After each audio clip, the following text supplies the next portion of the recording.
How do you see the current changes in the history curriculum that we mentioned? How do you critically evaluate as a historian, as a history student? No, the changes in the history curriculum we are seeing are particularly happening in BJP ruled states, and they're there to serve a particular narrative. Let's face it, that if you were to be very honest about the way in which these things are being done, it is done simply to glorify, quote unquote, Hindu resistance to Muslim invasion and so on. This whole business of the Battle of Haldigati, for example, conventional history says that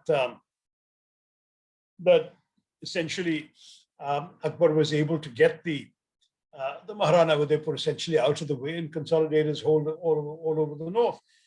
Whereas the sort of Hindutva historians would like to portray this as a victory for Maharana Pratap. Now, quite apart from technical details of who won or who lost in terms of battlefield positions, the fact is that Akbar continued ruling for a few decades afterwards till his death. And that's something we can't escape from. So that the significance of a quote unquote victory of Maharana Pratap is in any case debatable, because it can't change the facts on the facts of history on the ground. But equally is the fact that Akbar's general was actually the Hindu Rajput General Man Singh, and the principal commander on Maharana Pratap's side was a man called Hakim Khan Sur, who was a Muslim. So where is your Hindu-Muslim narrative standing up against these realities? I mean, these are the kinds of questions which unfortunately are not being asked enough. Our history has been certainly a complicated, and some would even argue a sort of a tortured one, and there's been unpleasantness and violence and so on amongst all peoples. But I would argue they were not particularly religiously motivated. People were motivated by power, by control of their own domains and dominions.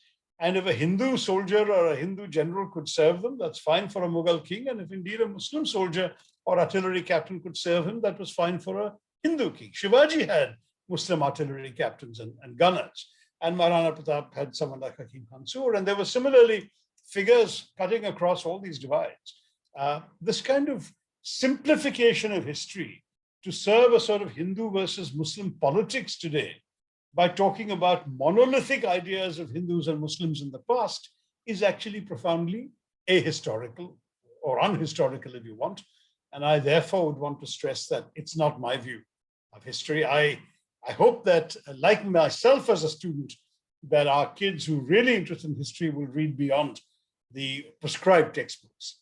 I read extensively outside what was given to me in class, and those weren't particularly biased. They may have been old-fashioned, but they weren't biased. But I was so curious about history that I read about everything I could lay my hands on from the school library and even beyond.